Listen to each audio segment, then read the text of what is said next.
Mainit-init na chismis, ang maganda at tahimik na buhay love life ni Donnie Pangilinan.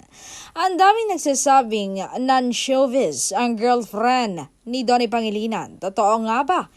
Ito ang detalye. Sa dami nagsasabi na hindi si Bel Mariano ang totoong girlfriend ng matini idol.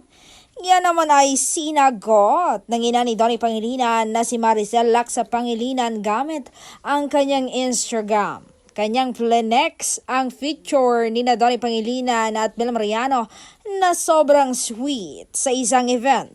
At ang background music niya na God Gave Me You.